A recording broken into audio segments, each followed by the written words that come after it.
from Bhagavad Gita.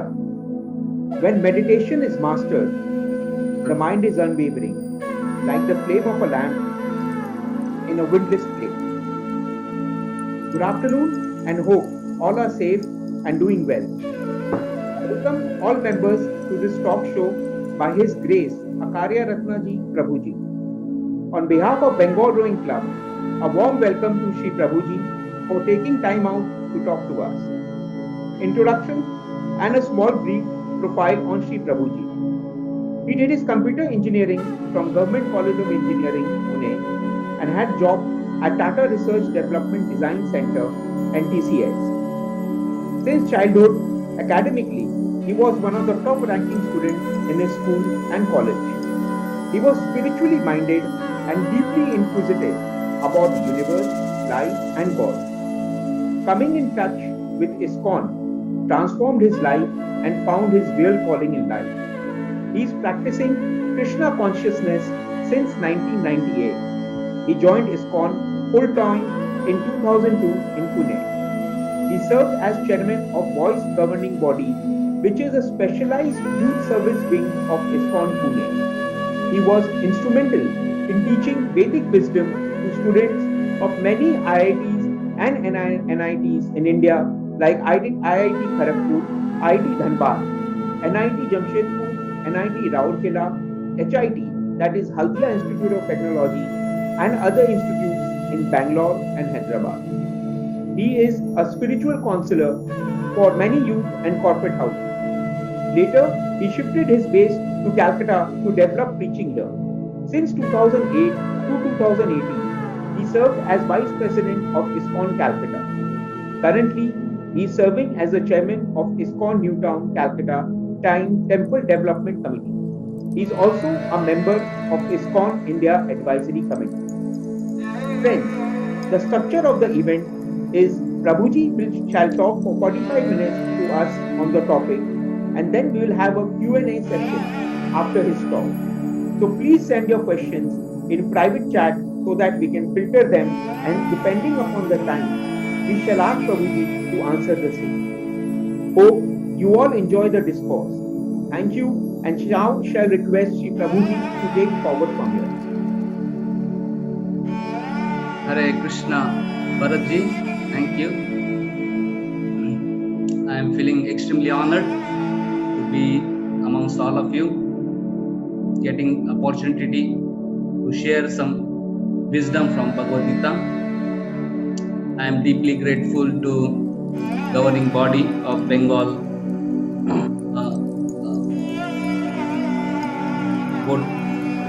Rowing Club.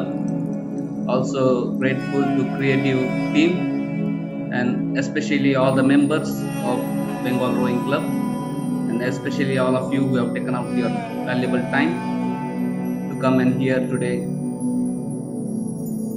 some wisdom from Bhagavad Gita.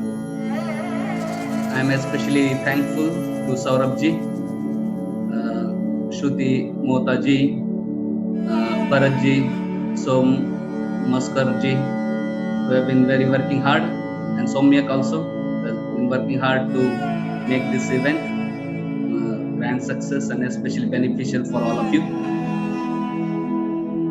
So I would like to begin with a small story. I hope everybody is able to hear me properly. If you are able to hear me properly, you can just write yes in the chat, so I know you are hearing and I am audible to you. Okay. Thank you. So one time it so happened that there was new flight service being launched, and it was advertised lot, and many elite people were booking their tickets so that their names will come in history for having traveled in the first flight. Since it was very hyped, a lot of elite people came for that event. The day came, there was great celebration, and then everybody boarded the flight, and the flight took off. Everything was grand and everything was wonderful, and everybody was in great happy mood of celebration. And after more than an hour passed, co-pilot made announcement. Ladies and gentlemen, I have two news for you. One is happy news and one is sad news. Which news would you like to hear first? Okay, Ashish Junjunwala is saying, okay, good news. And then would prefer happy news first. Okay, Saurabhji. So people are thinking anyway, when we get up in the morning, every day we read newspaper and there are so many sad news, unfortunate news. Okay, today is a day of celebration. Let's hear the good news. So the co-pilot said good news is that we are traveling at the greatest height. Never in the history mankind has able to travel at such great height in a plane. So this is world records. And everybody started cheering, Jai, Jai. Then he said, not only that, actually we are traveling at greatest speed. Never in the history mankind has able to travel in flights at such great speed. And everybody was cheering. Imagine you are in this flight. How will you feel? All of you can type on your chat box. How will you feel? You are in that flight. It's a first day, first flight, and it is traveling at greatest height with greatest speed. And it's a world record. How will you feel? Oh, Nitu has said, wonderful. Yes. And Vijayalakshmi, great feeling. Jai, yes. Would Ashish is saying would feel excited. Somebody is feeling stressed. Somebody is feeling amazing. Vandana is saying amazing, excited. So many people were feeling excited, and some people were little scared also, like Sandhya. So they asked, "My dear sir, please tell what is the bad news? We are excited to hear about the good news, but also we want to hear about bad news." And the co-pilot said, unfortunate news is that we are traveling at such great heights and we are traveling at such great speed that we have lost the contact with the ground station. And now we don't know where we are going. Jai. So now you are in that flight. So Krishanto, how will you feel? Vandana, how will you feel? Ashish, Vijayalakshmi, how will you feel? Please type in chat box.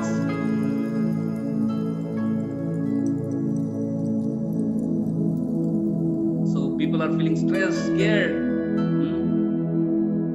Very, very scared. Scared. So actually, stress. So actually this is also story of most of the people in modern times also. Actually we have made a lot of success in science and technology. We have climbed great heights of success, isn't it? And we have also achieved great speed. We are also moving at great speed. And many times when we want to talk to people, people have no time. They are running very fast. Life has become very fast. But unfortunately,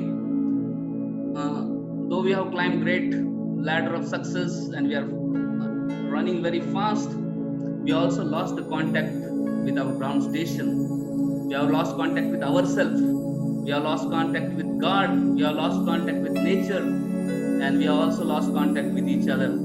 And sometimes the contacts are becoming more and more superficial. So, when we study Bhagavad Gita, one can regain one's contact with oneself. One can regain contact with God, nature, and each other. And one can know how to live harmoniously and happily in life. Not only climb great heights of success and not only go fast, but also remain in touch with oneself, with God, nature, and each other harmoniously. What is the use of travel, climbing great heights and going fast if you lose the contact? It's very dangerous situation. So these teachings of Bhagavad Gita actually are very relevant and which can help us to connect to ourselves and especially to get some peace and happiness in life. Therefore, today's topic is entitled Bhagavad Gita Secrets for Meaningful and Happy Life.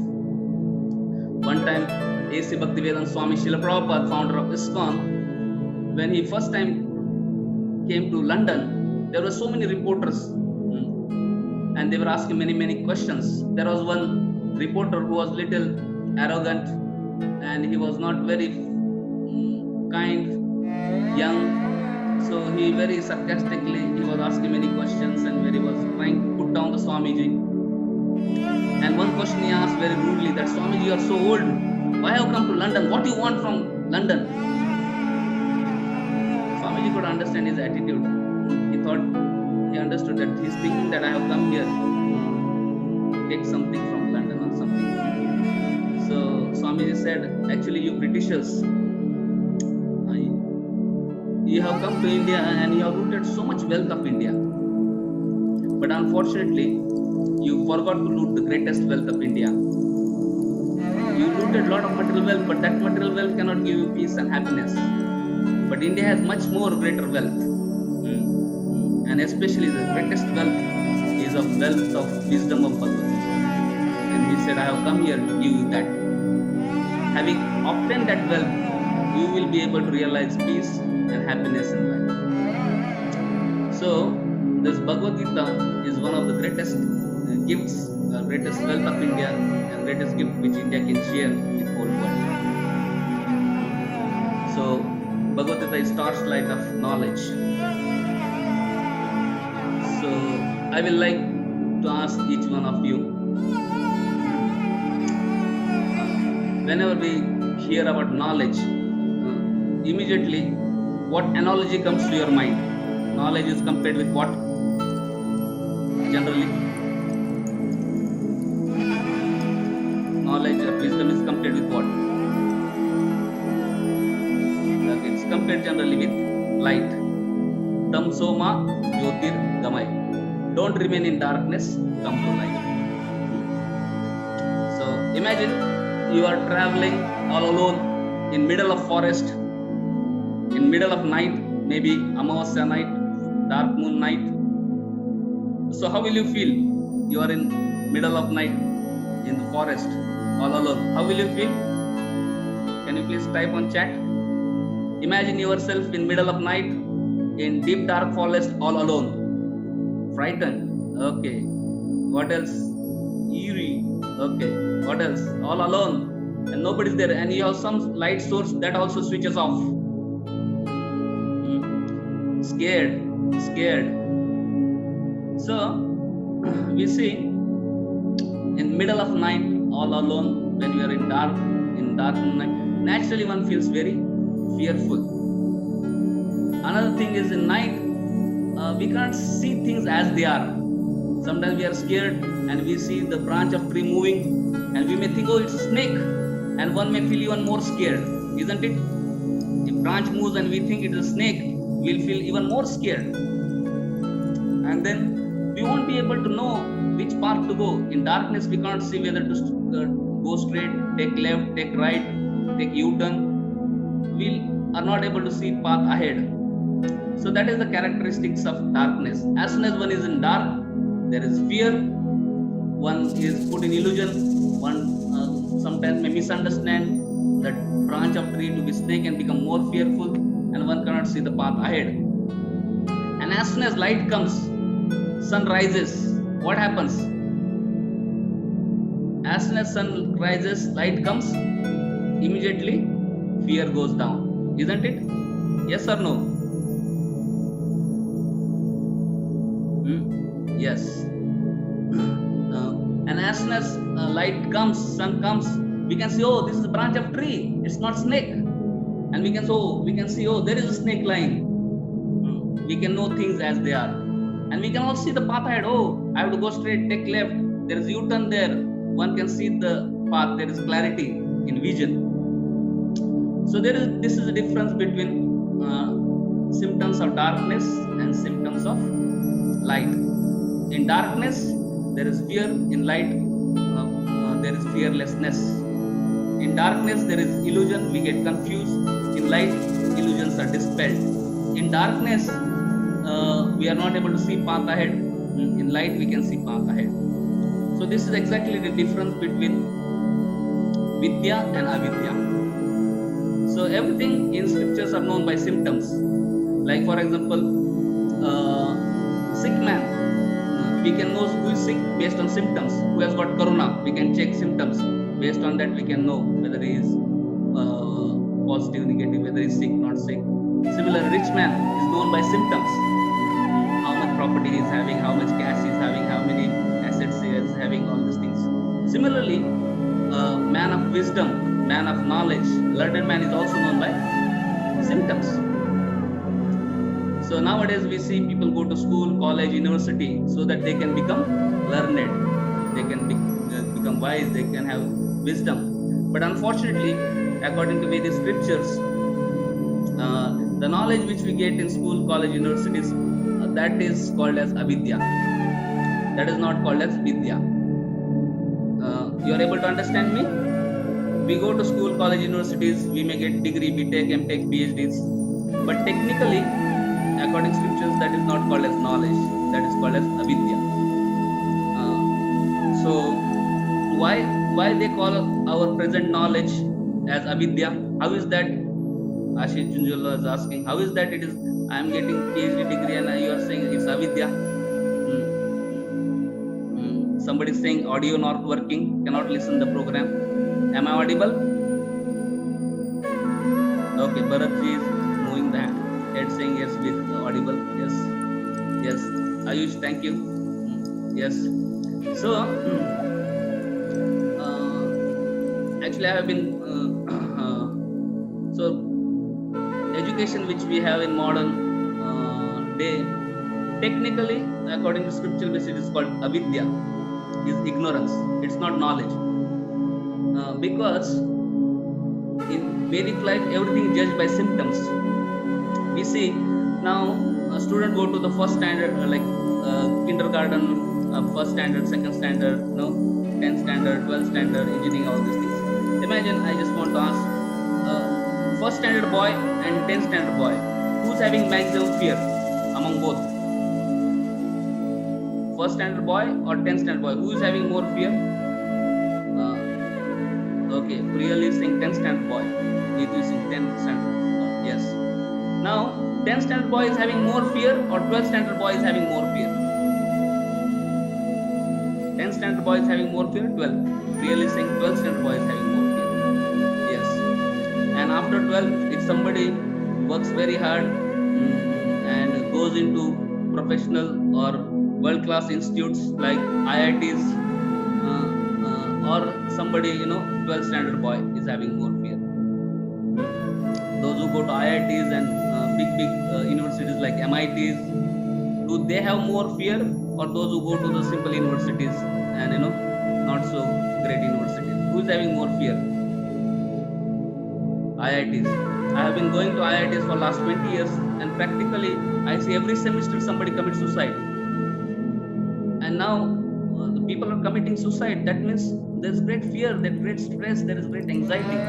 So we see why people are going through education from first standard to second standard to 10th standard to 12th standard to engineering, BTech and MTech and PhD and further things. What is happening? Their fear is increasing. What is happening? Their fear is increasing. Yes or no? Yes. So if fear is increasing, light is increasing or darkness is increasing? So darkness is increasing because everything known by symptoms. If darkness is increasing, actually that is avidya. If there is knowledge, the fear will decrease.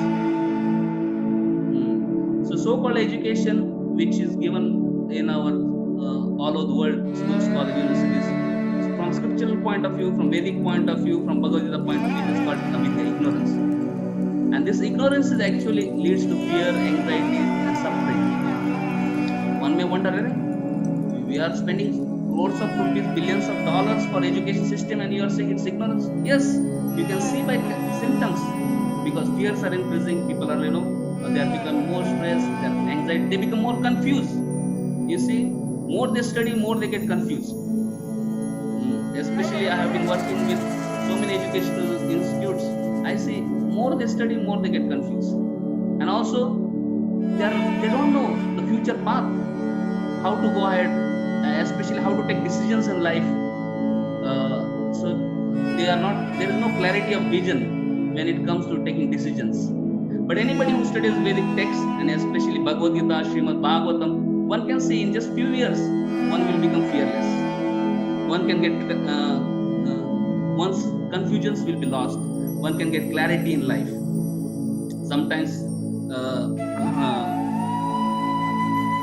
people wonder, how was 𝐶𝑟𝑒𝑒𝑒 Prabhupada in old age, 70 years, how without any money he went to America, and how he was able to develop 108 centers and preach this message of God. How he was so fearless? Because actually anybody who studies the science of God, especially from bona fide sources and from bona fide books like Bhagavad Gita, one will see the symptoms of knowledge in him. The first symptom of knowledge is he will become fearless. Another is one will become humble. Another is he will become very tolerant. He will become very compassionate. He will become very kind. He will become sense controlled. So these are wonderful qualities one develop by proper cultivation of knowledge. But we see in modern education, when people study, they become more arrogant. They become drunkards, humanizers, and they lose sense control. Then we see they become stressed, anxiety, they become very selfish. So we can understand there is difference in knowledge and there is difference in ignorance. So what is knowledge is actually really taught in Bhagavad Gita. Therefore, this Bhagavad Gita is very relevant, because anybody studies Bhagavad Gita, his life is transformed. And we don't need external world to give us some certificate that you are a man of knowledge. One will himself be so happy and blissful and satisfied, and even if we may not have external degree, one will know he is a man of knowledge, and one will be happy and satisfied. In outside world, we may spend so much money, crores of money, and for studying and going abroad, getting education, but actually that is avidya. Just we may have a piece of paper, and some foolish people may appreciate, but actually there is no real substance in that. People have not developed proper qualities, and especially their heart has not been purified or transformed, which is actually important aspect of knowledge. And especially they are so much stressed and anxiety, and they are so miserable and unhappy. As soon as one gets knowledge of Bhagavad Gita, one can become confident, one can become free from stress, and especially one will be peaceful and satisfied in all situations, and he can be happily situated. So therefore, we need to learn the secrets of Bhagavad Gita, because secrets of Bhagavad Gita reveals how one can lead a meaningful life and happy life. So Ashish is asking, so what is in it, Bhagavad Gita, which makes the difference? Yes, wonderful. Actually, Bhagavad Gita speaks about very fundamental things. And since time is less, today I am going to just tell 4, maybe 5 fundamental things which are taught in Gita. And within less whatever time, I can just give a drop of it, and maybe we'll see how much we can cover. So I will try to share you one screen, PPT, PowerPoint presentation. I hope you can see it. You are able to see PowerPoint presentation?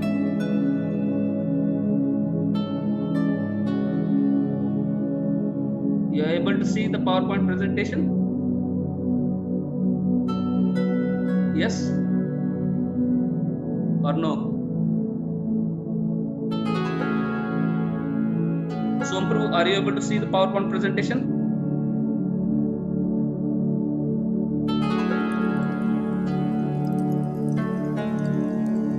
Bharatji, are you able to see PowerPoint?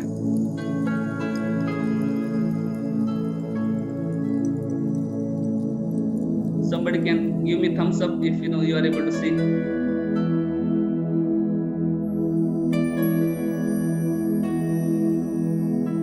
Yes or no? Yes, okay. So with you, okay. So there Bhagavad Gita is 18 chapters and there are 700 shlokas. But time is less, so I will just briefly cover fundamental things. And to remember these 5 fundamental things, you can just remember with the acronym LIGHT. what is that is taught in Bhagavad Gita? You can remember this light. If you remember this one word light, L-I-G-H-T, light, you'll be able to remember this the five fundamental things. Okay. So, what is light? L is for life's purpose. Bhagavad Gita talks about life's purpose. Bhagavad Gita talks about our real identity. Bhagavad Gita talks about God. Bhagavad Gita talks about our real home, where we can be peaceful, satisfied, and happy. And Bhagavad Gita talks about transmigration. L-I-G-H-T, light. Okay, so I'll briefly explain these things. So life's purpose. So we see in modern times, people are working very hard. And if you ask what is goal of life, most of people think goal of life is to earn money or maybe earn some prestige. And then what to do? Generally they do 4 activities which are common to even animals. So scriptures explain. Ahar nidra bhay maithunam cha samanyam etat pashubir naranam dharmo hitesham adhiko vishesho dharme nahina pashubir saman. So it is said that both animals and men share the activities of eating, sleeping, mating, and defending. So these are 4 things common between humans and animals. But the special property of human is that they are able to engage in spiritual life. Therefore, without spiritual life, humans are on the level of animals. So, human beings are called as Dvipada Pashu.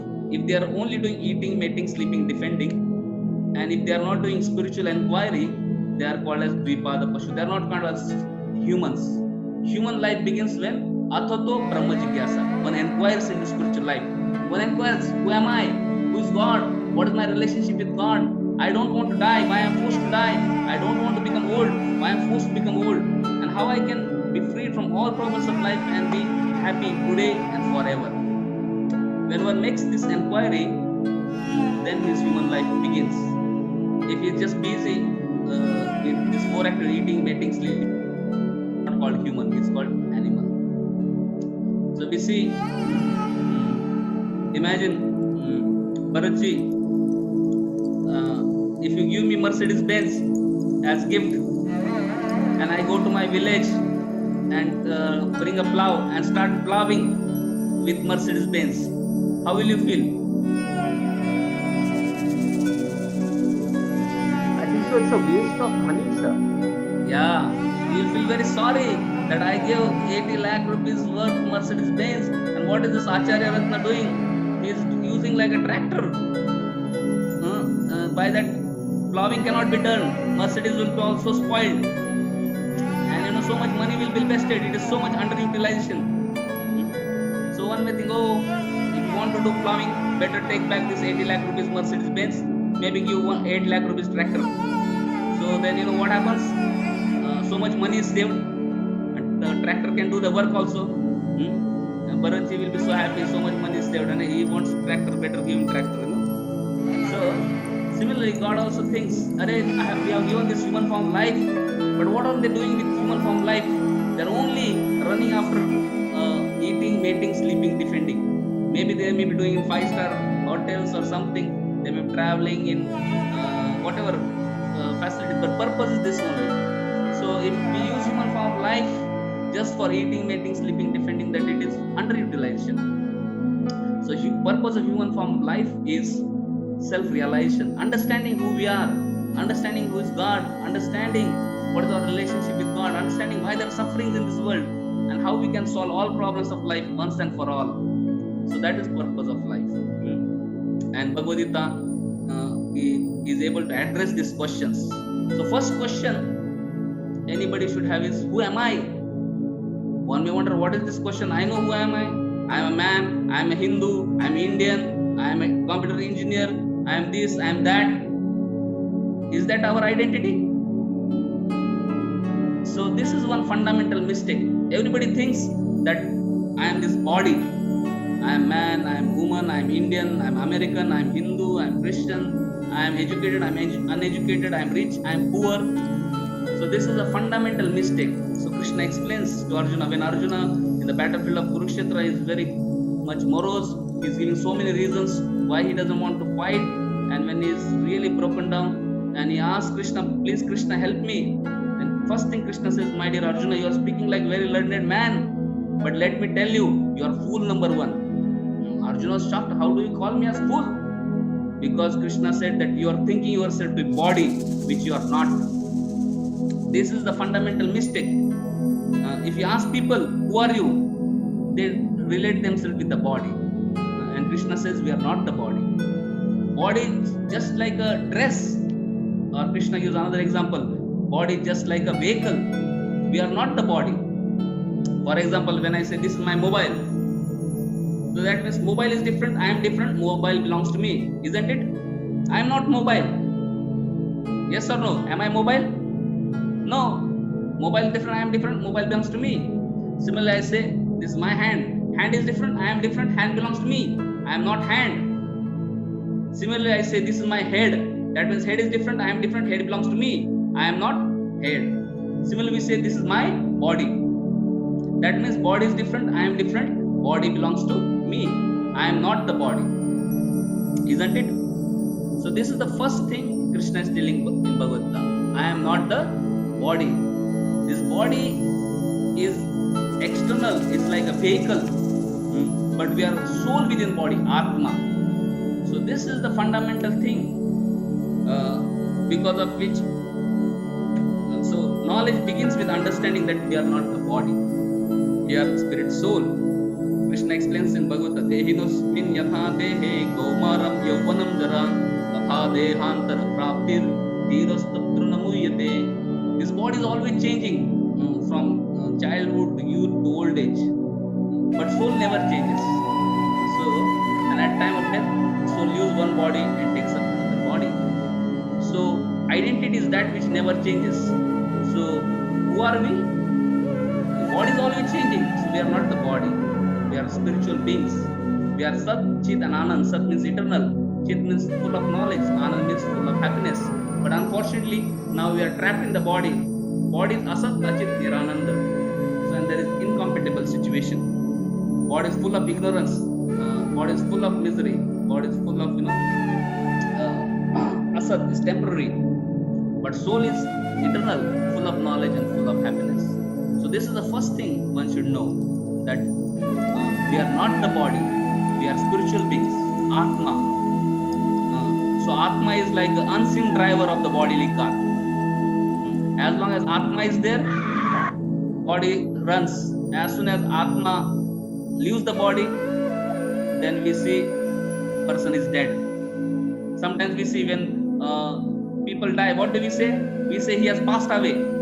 If his body is still there, who has passed away? We say he has passed away. Guzar gaye, chala gaye. So if his body is still there, who has passed away? Who has passed away? The soul has passed away. The real self has passed away. So this is the first knowledge Krishna is telling Bhagavata, that we are not the body, we are spiritual beings. So this body is not all in all. There's soul within body, which is very important. And we see in modern time, our so much time just goes for bodily things only. And we have no time for our real self, for Atma. Now everybody wants to become happy. But imagine, we don't give any time for ourselves, Atma. Can we be happy? We just spend time to decorate the body. We just take time to take care of the car, but we don't take care of the driver within. So how can we be happy? So this is the first fundamental mistake Krishna is correcting, and is telling this fundamental truth, that we are Atma, soul, and we are not the body. So L. Next thing is G. L-I-G. G means God. So we see sometimes out of ignorance people think that there's no God, or I am God, you are God, everybody is God. But no, there is God, and God is a person, and everything is moving as per the direction of God. God is a creator, maintainer, destroyer. So one should understand the science of God properly. One time when Srila Prabhupada was giving class in America, one of the students stood up and said, Swamiji, you are talking about God. Where is the question of God? recently Dr. J. Menard got a Nobel Prize, and for in chance theory, he says everything has come by chance. So if everything has come by chance, where is the question of God and talking about God? So Swamiji immediately said, "Arey, everything has come by chance. That means chance theory also has come by chance. And if chance theory has come by chance, why give him Nobel Prize?" So what he wants to say is that everything has come by chance except my chance theory. Chance theory requires some intelligence. So give me Nobel Prize. But the fact is that nothing comes by chance. Even chance theory doesn't come by chance. Behind everything, there is actually intelligent person required. And behind this God, there is intelligent person. Behind this world, there is intelligent person, God. Krishna explains in Bhagavad Gita, Matta paratram nanyat kinchit asti dhanajaya mai idam sarvam protram sutre maniganaiva. Like necklace is there. It is able to be, necklace is there because there is thread underneath which is holding all beautiful necklace. The thread we may not be able to see, but because of the thread, all pearls are strung together. Similarly, we may not be able to see God in the beginning, but it is because of God, everything is working harmoniously and moving. Krishna explains that I am there like unseen thread in this world. And Matta Pratramanyat, nobody is equal to me and better than me. So Krishna explains, Am Sarvasya Prabhu, Matta Sarva Pravartate, Iti Matva Bhajante Ma Buddha Bhava Samanita. He says, Am Sarvasya Prabhu, from me everything is coming, the whole world is emanating from me. And the wise who know me, wise who understand this, they worship me. So it's not that the world is come by chance, there is God. And not only Krishna said that I am God, he also in Bhagavad Gita showed universal form and showed how he is God. So one should understand this science of God. God is the creator, God is the proprietor, God is the controller, and God is also the supreme enjoyer. One time in one flight, there was some shaking and there was some disturbance, so everybody was in great panic. And one person saw that one small 10-year-old girl, she is very peaceful, and everybody is in great anxiety, and the small girl is peaceful. Somehow it so happened that later on that turbulence was gone, flight became proper, and then later on flight landed also safely. And when all the passengers were getting down, this one specific passenger went to that girl and he said that, my dear girl, I saw when there was great turbulence in flight, everybody was in great anxiety, but you are very peaceful. Can you tell me what is the secret of your peace? She said, actually, the pilot of this plane is my father, Papa. So I know he loves me very much, and I know he will take me home very safely. So therefore, there was no anxiety or fear for me. So that little girl, 10-year-old, she was free from any anxiety because she had faith in Father, who was the pilot of the plane. Similarly, when one knows God and when one understands this whole world is working under direction of God, then one can become peaceful. When one develops faith in God, one can be peaceful even among calamity. So Krishna explains various ways how we can understand the presence of God in this world and develop faith in God. Okay, so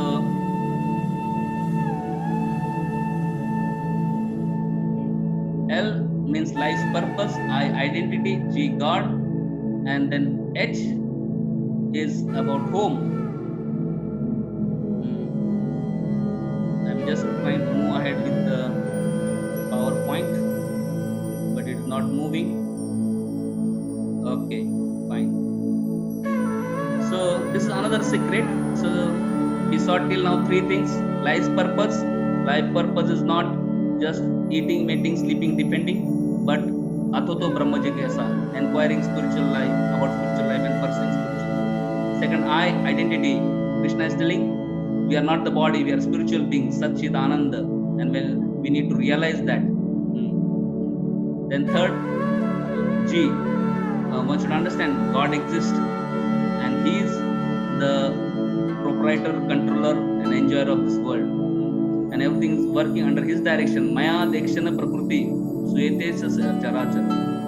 When one develops faith in God, one can also develop peace in life. Then fourth principle Krishna is explaining in Bhagavad Gita is that this world which we live in is actually not our home, but there is another world which is called spiritual world, which is our real home. This world is compared with a prison house. Like we see, those who are obedient to the laws of government, they can stay in home and be happy. But those who are disobedient to the laws of government, they are put in jail. And in jail, by design, there are suffering. Similarly, those who are obedient to the laws of God, they live in the spiritual world. Spiritual world is a place of happiness. Every walk is a dance there. Every talk is a song. And there is no old age, no death, no disease in the spiritual world. But in material world is like prison house. Those who are disobedient to the laws of God come to the material world. And this is 𝑑ukkhalayam ashashvatam. There are so many sufferings. There is birth, old age, death, disease. Beside that, there is ādhyātmik, ādhi-bhautik, ādhyavik suffering. Ādhyātmik means suffering because of body and mind. Ādhi-bhautik means suffering because of other living entities. And ādhi-daivik means suffering because of natural calamities like earthquake, tsunami, volcanoes, pandemic, all these natural calamities. So in this way, by design, one after another suffering comes in this material world. Bhaktisiddhanta Saraswati Thakur tells one story. Shall I tell one story? Am I audible? Som Prabhu? Can you give me thumbs up? Okay. Yes, Prabhu. Okay. So one time it so happened that this is a 100-year-old story. So that time 1 rupee was very valuable. So it so happened that there was one circus came in a town, and we had to pay 1 rupee to be a part of that circus. And the specialty of that circus was that only one person could watch that circus at a time. So there was a great rush to get the first day, first show ticket. And naturally, the person who was most influential and most powerful, he got that somehow that ticket. And there was a great rush. And the first day came, first show came, and the most influential person of the town, he went inside to see the circus. And the doors, as soon as he went, doors closed. And then he was waiting.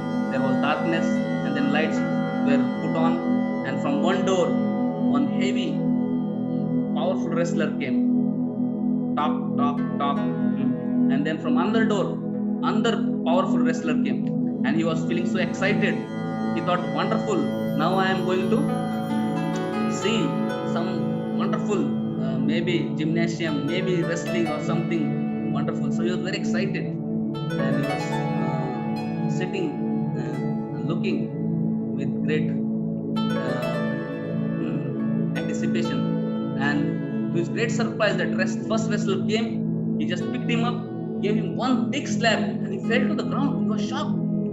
Then another wrestler, he picked him up, he gave another slap, he fell down. And then again, first wrestler picked him up, he kicked him, he fell another place. And second wrestler kicked him, left, right, top, bottom. Both wrestlers started beating this person. He was shocked. He said, what's happening? He said, I came to see the circus. Where is the circus?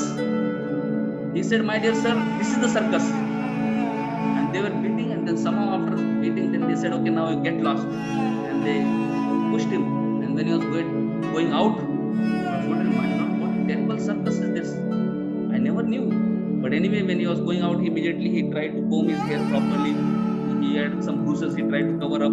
He had shirt, pant, he made it all right. And when he came out, there were so many people waiting because there was a lot of advertisement of the circus. And when he came out, so people inquired, my dear sir, how was the circus? And what did he say?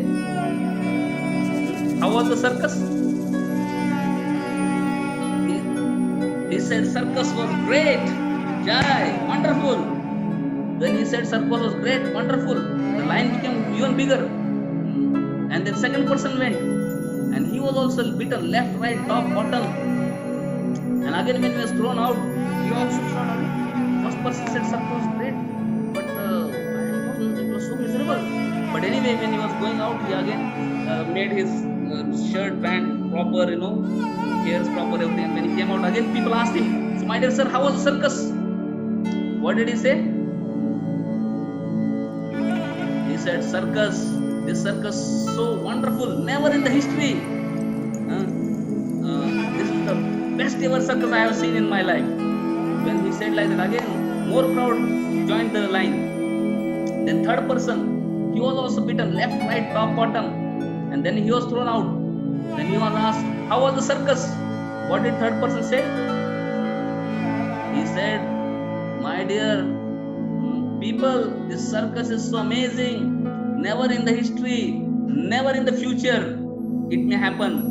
And you must watch it. So it's simply wonderful circus. Then again, lot of crowd increased further. Again, fourth person, again same thing, left, right, top, bottom, he was beaten. When he was thrown out, again reporters came and asked, my dear sir, how was the circus? And he said, oh, circus is so amazing. If you don't see, your life is a waste. So we see in that way, practically in this circus, what happened? Whole village was beaten, left, right, top, bottom. But if you ask everybody, how was circus? What was everybody saying? How was the circus? What was everybody saying?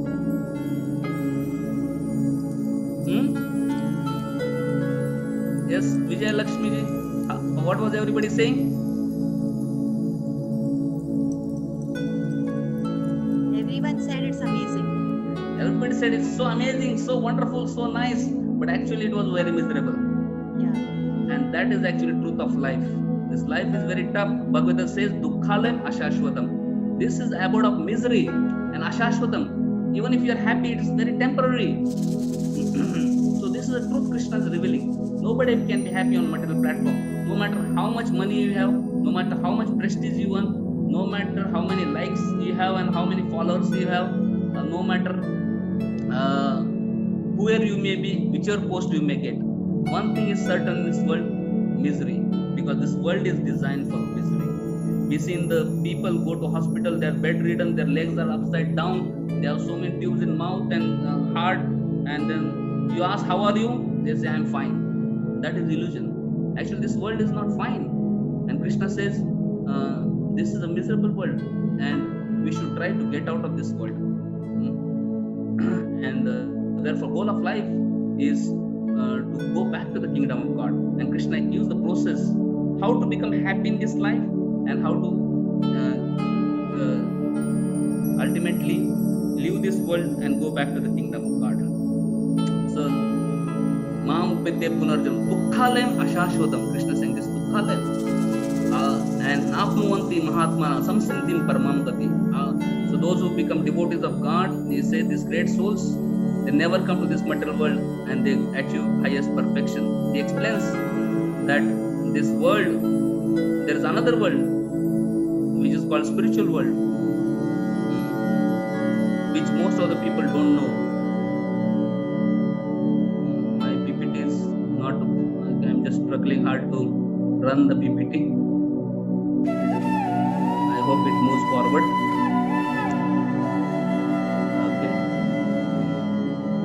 Na tad pashatyo shuro, no shashanko, na pavaka. Krishna explains in Bhagavad Gita, that spiritual world, nature of spirit. So these are secrets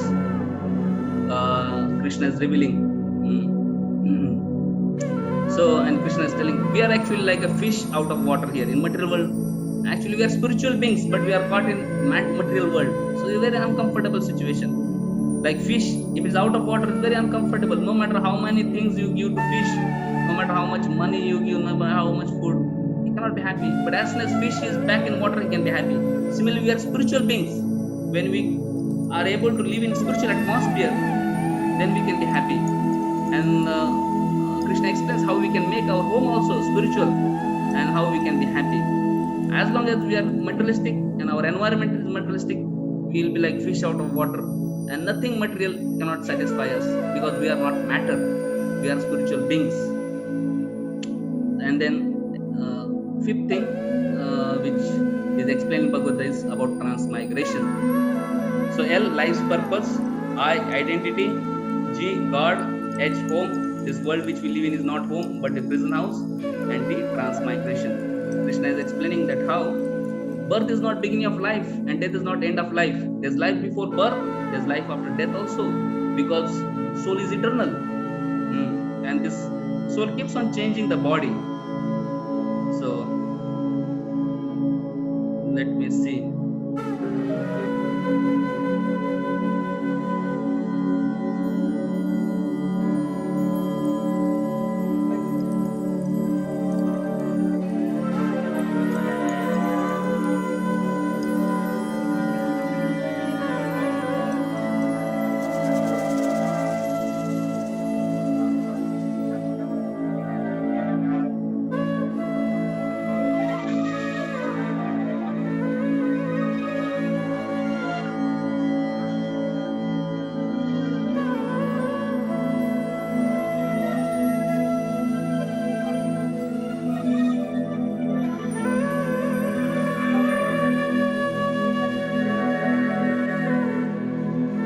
Soul always changes the body. This body is just like a dress.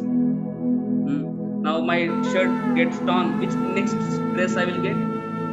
It depends on two things: my choice and how much money I have. Similarly, we get next dress based on our desires and our karma. So Krishna explains in Bhagavad Gita: "Vasansi jirnani yathavyai namani granati naroparani tatha sharinani vihai jirnani." Anyani samyati navande. As person puts on new garments, given old ones, similar soul accept new material bodies, given old and useless ones. So we have material desires, then we do material activities, we get material body. We cultivate spiritual desires, then we can get spiritual body. And spiritual body is free from birth, old age, death, disease. And spiritual body is Sat, Chit and Anand, eternal, full of knowledge and full of happiness. So we see that if you understand these truths of soul, transmigration, and then also about God, then our view of life will be different. Here it is said, Ishavasam idam sarvam. Now we think everything belongs to me and we want to enjoy. We consider ourselves as proprietor, controller, enjoyer, which is a big lie. Krishna explains that Ishavasam is everything belongs to God. And we are the caretakers. So, and also we are not the controllers, but we are the cooperators. So my PPT is somehow not moving ahead.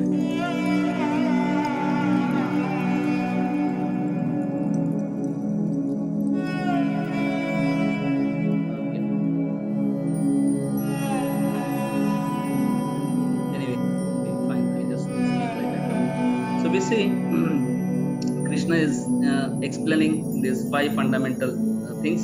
One is L means life purpose, I means identity, G means about God, H means how this material world is not our home but spiritual world is our home, and how we can spiritualize our home as well, and then we can be happy here and forever. And T means transmigration. We are getting bodies, and as long as we get material body, there will be birth, old, death, disease, there will be 𝑎caryaratna sufferings. But if we can lead a God-centered life, then we can be freed from all this. And Ishopanishad explains, Om Purnamada Purnamidam Purnat Purnamudachyate Purnasya Purnamadaya Purnam Eva Vishishyate. Lord is complete, we are complete. And because of incomplete knowledge of Lord and ourselves, we find incompleteness. So you get this proper knowledge, then we can find completeness and also we can find happiness. And especially as spiritual beings, we are part and parcel of God, children of God. Like hand is part of body. If hand is connected to body and hand serves body, hand can be happy. But if hand is disconnected from body, hand will be miserable. Similarly, when we are connected to God, then actually we can find our completeness also, and we can also be happy. So this is a brief things which is explained in Bhagavad Gita. With little time I tried to explain these things.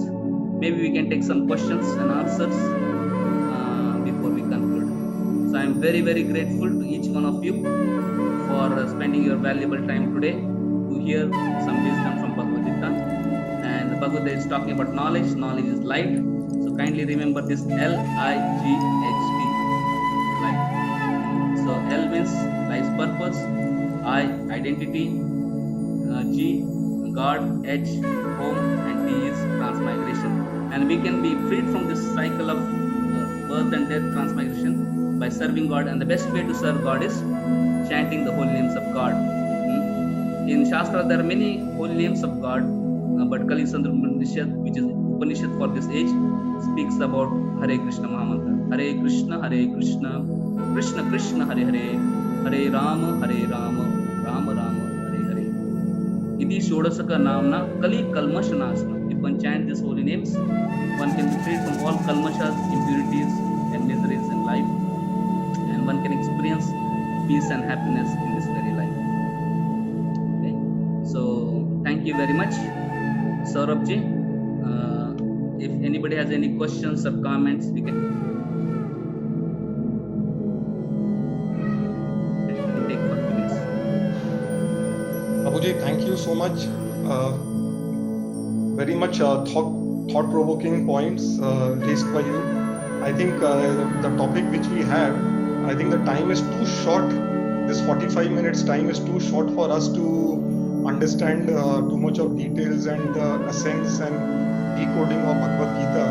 But the way you have explained to all of us, I think it's really enlightening and so simply explained. And I wish we could spend more time to understand more of Bhagavad Gita, which I think all of us want to understand. But I'm sure it's always another time. So thank you so much, Prabhuji, for giving us, enlightening us in such a simpler way. And I'm sure I think we'll all have learned with it. And there is a lot of take-home value with your simple way of explaining us. Prabhuji, we have some questions raised by members. I'll just run through with it. We've got some time, so would request you to please, if possible, just answer some of these questions, please. My first question is, in today's time, each individual has their own aspirations, family obligations, commitments, social life, business challenges, and competition everywhere.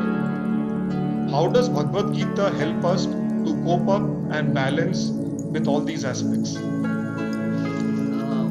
Wonderful. This is a very wonderful question. We see Arjuna was a family man. Rather, he was a Kshatriya.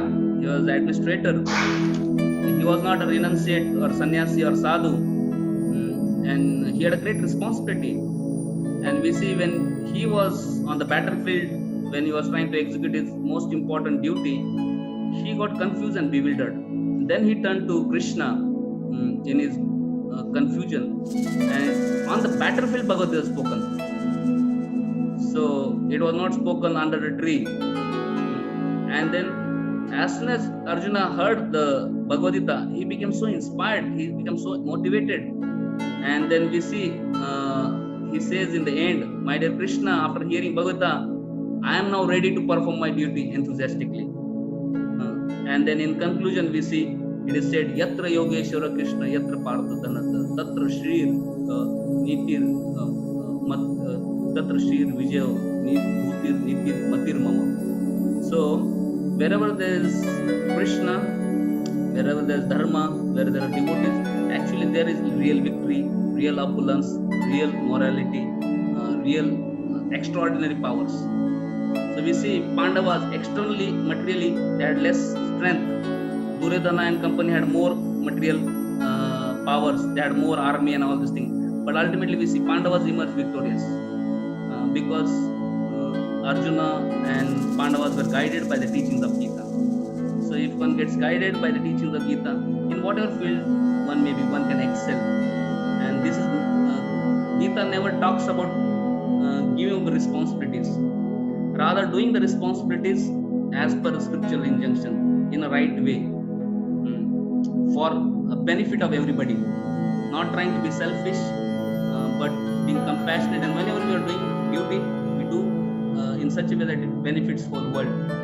So especially all of you here at the Bengal Rowing Club, you are all important citizens, prominent citizens of this city. So Krishna explains in Bhagavad Gita, Yad Yad 𝑎caryaratna tat tat eva tarjana. Whatever great people do, common people follow. So you have great responsibility to learn this Gita and live in your life. Then people will understand how Bhagavad Gita can transform life. So when you, whatever we may be, if you are a student, if you understand Gita, we'll become better student. If you are a businessman, if you understand Gita, we'll become better businessman. If you are housewife, if you understand Gita, we'll become better housewife. If you are a son, we'll become better son. If you are father, we'll become better father. So whatever roles and responsibilities we have, if you understand this teaching, we'll be able to perform them in a better way. So I will just like to give one example to explain how it will become better. Now, here in my camera, I am able to see 𝑉𝐺𝑎𝑙akshmi ji. So I will ask her. So can somebody unmute 𝑉𝐺𝑎𝑙akshmi ji?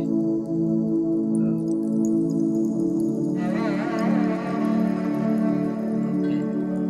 Just to give some examples. Okay, fine.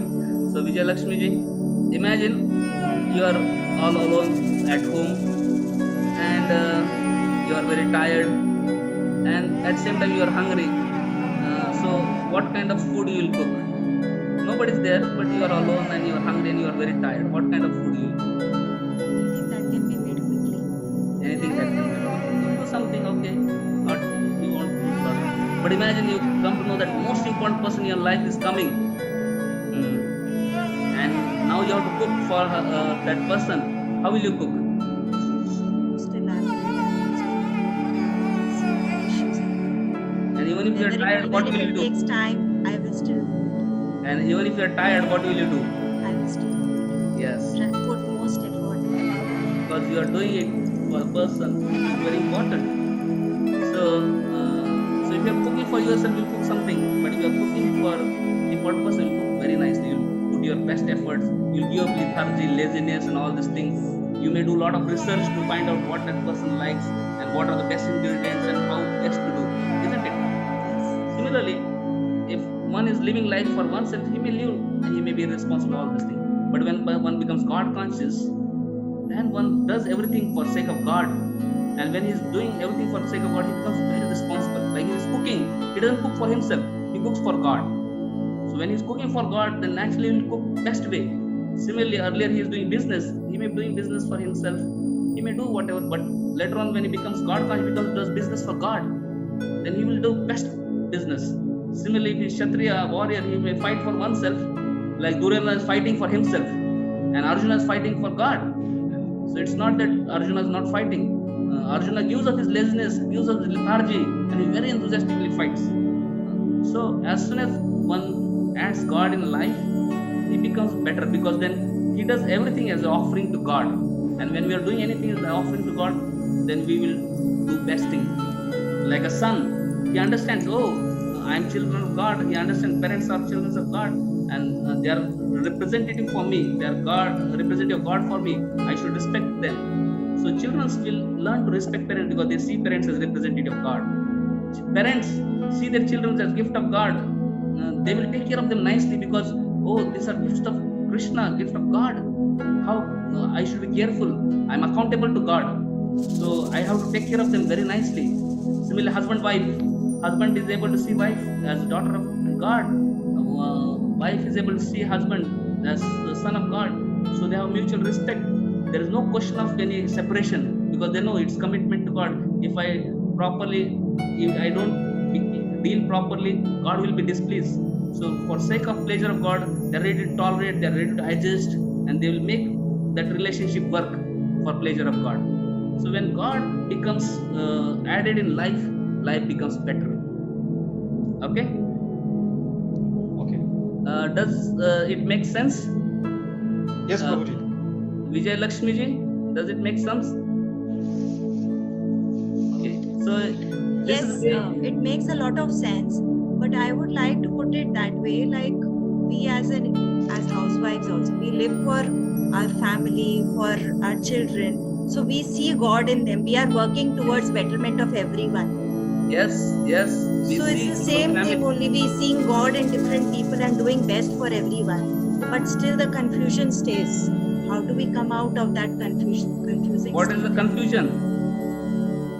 lot of stress and lot of confusion in mind, So handling day-to-day life.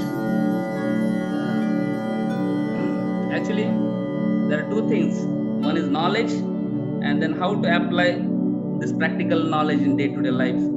Maybe we can, in future, sometime we can have some practical session, because this is knowledge and there is application. Sometimes theory is there, and practical when we learn, then we'll see how it is easy. Like sometimes I may give a lot of lecture and on how to ride a bicycle, but just by giving lecture, it's difficult to teach how to ride a bicycle. We have to go on field and learn, then we can see. So maybe we need some workshops to properly understand how to actually practically lead life based on these principles. Okay? But since it is just talk, at least we can get some theoretical understanding, and later on we can have some workshops by which we can get practical ideas. Yes, thank you. Prabhuji, the next question is by Neetuji.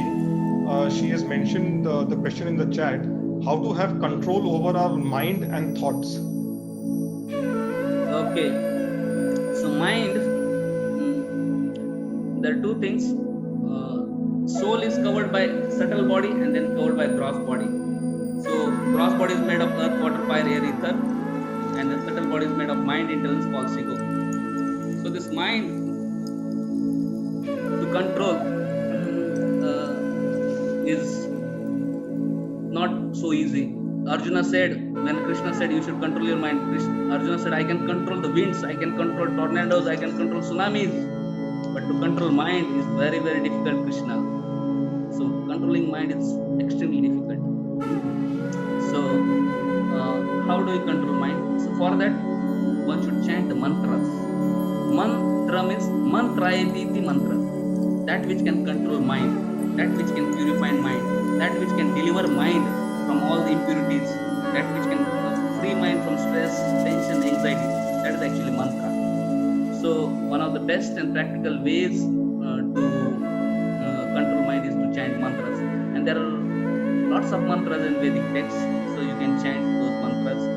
And as I said in 𝘼𝙘𝙖𝙧𝙖, this mantra is mentioned: Hare Krishna, Krishna Krishna, Hare Hare, Hare Rama, Rama Rama, Hare Hare. By chanting this mantra, pronouncing properly and hearing attentively, one can gradually control the mind, and mind can get purified also by this. We see when we go to the pharmaceutical shop, there are lakhs of medicines are there. Which medicine to take? So one can take medicine which is prescribed by the doctor. So this is a medicine prescribed by Brahmaji to Narada in 𝘼𝙘𝙖𝙧𝙖. So one can chant. Or if you are chanting any other mantra also, that's all right. But by chanting mantras, actually, because one can control mind. And this mantra, especially Hare Krishna Maha Mantra, is actually called as Maha Mantra, is having the potency of all the mantras. So if you can chant maybe 10 minutes every day, you can see the difference. And if you feel the difference, you feel benefited, you can chant more. Whenever mind becomes very outrageous or very disturbed, one can just chant oneself also. One can just pronounce softly Hare Krishna, Krishna Krishna, Hare Ram, Ram Ram. Immediately mind will get subdued. Sometimes we are very angry, sometimes we are very agitated, and then immediately we chant the mantra, you can see this raging mind will get controlled. Okay? And if you chant, the sound has the power. So if we chant, we should chant loud enough so that we can hear ourselves. That sound goes in the ears and goes in the heart, and that has the potency. So we can chant in the mind, but more effective is when we create the sound vibration, and that sound has the potency. So definitely we chant in mind also, it has some effect, but when we create the sound and we hear the sound, that has maybe 100 or 1000 times more effect. Okay? Guruji, another question is that in last 1 year, COVID has taught us the value of health in our lives and the value of a meaningful relationship. One message or advice you want to give all of us in this aspect?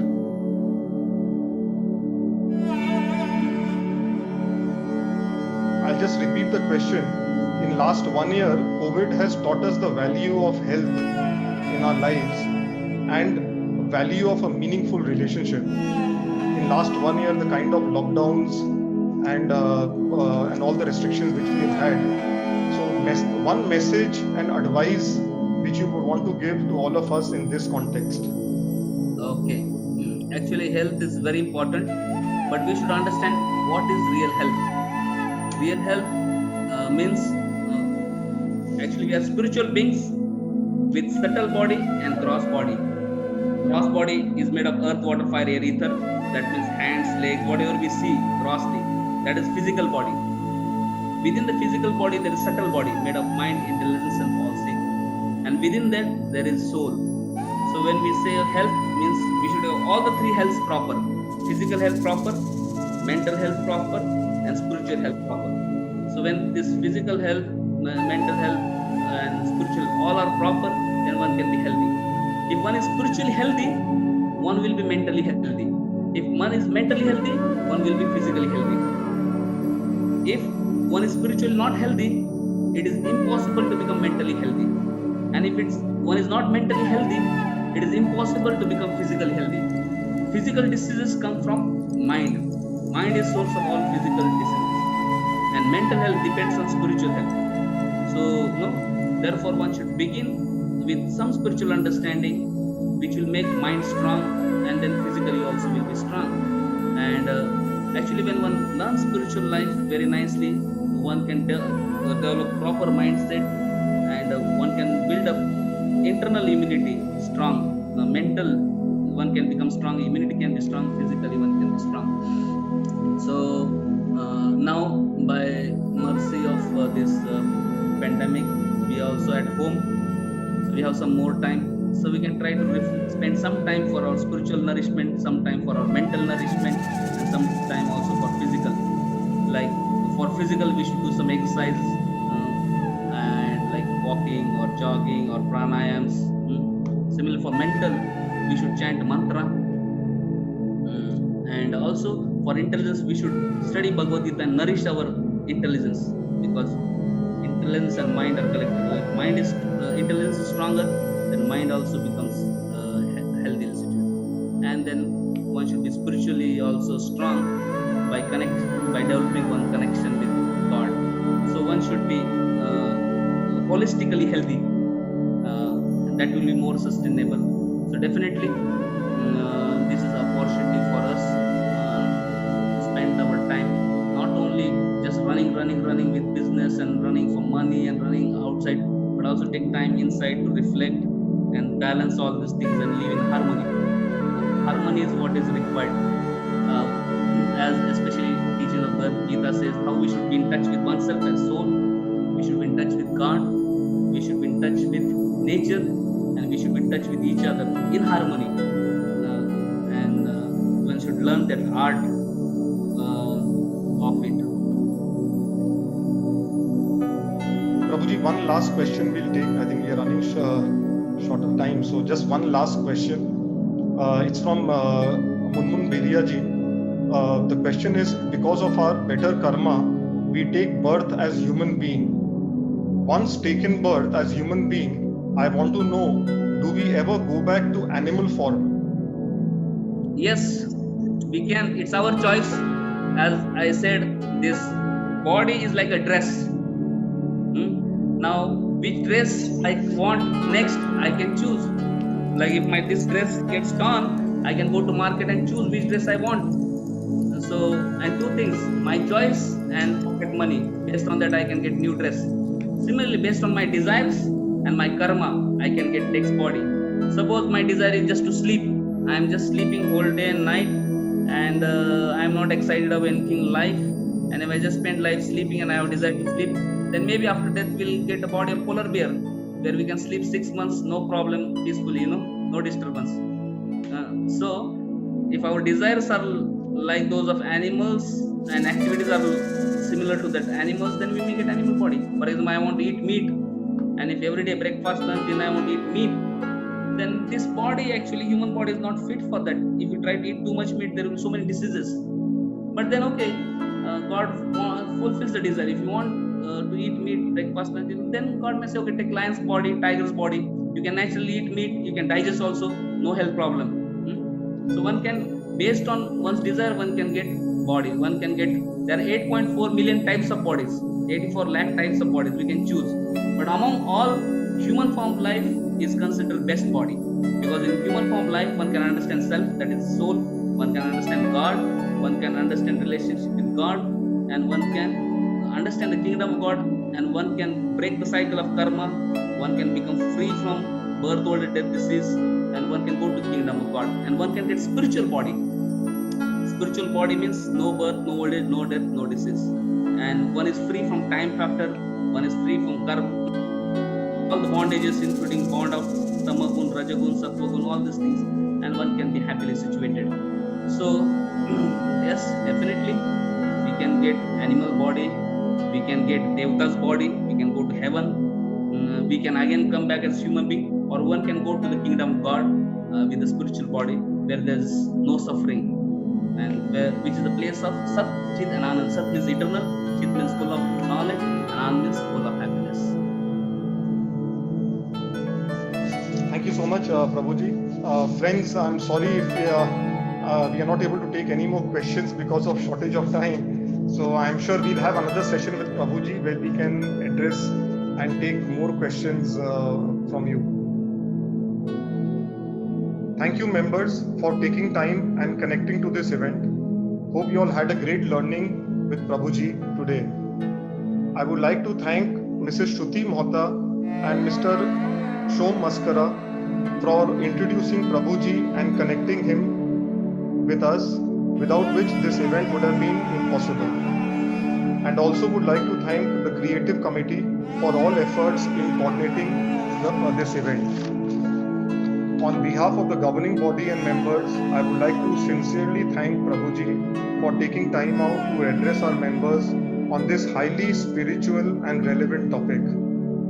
Prabhuji's main motto to address us was to simply spread the message of Bhagavad Gita and its value. And we at BRC are truly honored to have him with us this afternoon. Prabhuji has graciously agreed to have another event with us on art of cultivating purposeful and trustworthy relationships. Members can connect with the club in the next few days to know more about this event. Friends, with these words, we shall end this event here. Have a lovely weekend ahead and Hare Krishna. Thank you very much. Thank you, Prabhuji. Thank you, everyone.